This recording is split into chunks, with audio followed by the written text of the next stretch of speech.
वो दिन वाकई अब दूर नहीं जब कांग्रेस मुक्त भारत होता हुआ नजर आएगा, क्योंकि जिन जगहों पर, जिन राज्यों में कांग्रेस की सरकार भी है, वहां पर भी बहुत ज्यादा असर कांग्रेस का देखने को नहीं मिल रहा है।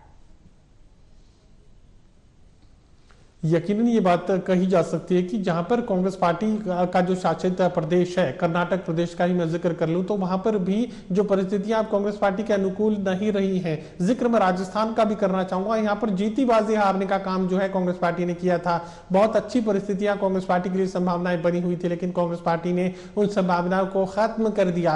या हरियाणा प्रदेश का मैं जिक्र करूं तो हरियाणा प्रदेश में तो सरकार बनी बनाई थी। बनी बनाई सरकार को अगर किसी ने निपटाया तो पार्टी के शीर्ष नेताओं ने निपटाया, और कुमारी शैलजा को इस कदर अलग थलग कर दिया कि वो चुनाव प्रचार से ही गायब हो गई। जो अनुसूचित जाति का वोटर कतारों में खड़े होकर कांग्रेस पार्टी को जिताने के लिए अपना पूरा दमखम लोकसभा चुनाव में लगाया हुआ था, वही अनुसूचित जाति का वोटर विधानसभा चुनाव में भारतीय जनता पार्टी को जिताने के लिए अपना दमखम लगाया हुआ था। वजह क्या है? यहां पर बड़ी बड़ी गलतियां कांग्रेस पार्टी के लोग करते रहे। कुमारी शैलजा को निपटाने की कोशिश में यहां कांग्रेस पार्टी के कुछ नेता जो ये लगातार कोशिश कर रहे थे कि कुमारी शैलजा राजनीति से एक तरीके से आउट हो जाएं।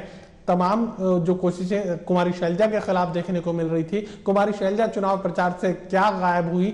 अनुसूचित जाति का वोटर ही भारतीय जनता पार्टी की सीढ़ियां चढ़ गया, भारतीय जनता पार्टी की गाड़ी में जाकर बैठ गया, भारतीय जनता पार्टी को जिताने में अपना दमखम लगाता नजर आया। तो ये मानकर चलिए कि यहाँ पर भारतीय जनता पार्टी की कोशिशों की बातचीत मैं बाद में करना चाहूंगा। यहाँ पर वो बाद में आता है, सेकेंडरी एस्पेक्ट है। प्राइमरी एस्पेक्ट क्या है कि यहाँ कांग्रेस पार्टी को निपटाती है, गलत उम्मीदवारों का चयन होता है, हालात इस कदर भयावह अंदर कायम कर दिए जाते हैं चुनाव में टिकटों के फैसले के वक्त कि जो शीर्ष नेता हैं जिन्हें मिलकर चुनाव लड़ना होता है वो अपने अपने घर चले जाते हैं। उसके बाद कांग्रेस पार्टी का उम्मीदवार भगवान भरोसे, और जिस तरह के संसाधन, जिस तरह की वित्तीय सहायता भारतीय जनता पार्टी अपने उम्मीदवारों को उपलब्ध करवाती है, कांग्रेस पार्टी का उम्मीदवार तो उसकी कोई संभावना नहीं देखता है। उन्हें नहीं लगता कि किसी भी तरह की कोई आर्थिक मदद, कोई प्रचार सामग्री, किसी तरह की कोई और दूसरे संसाधन की मदद यहाँ उम्मीदवार को पार्टी की तरफ से मिलने वाली है। जबकि भारतीय जनता पार्टी अपने उम्मीदवार को,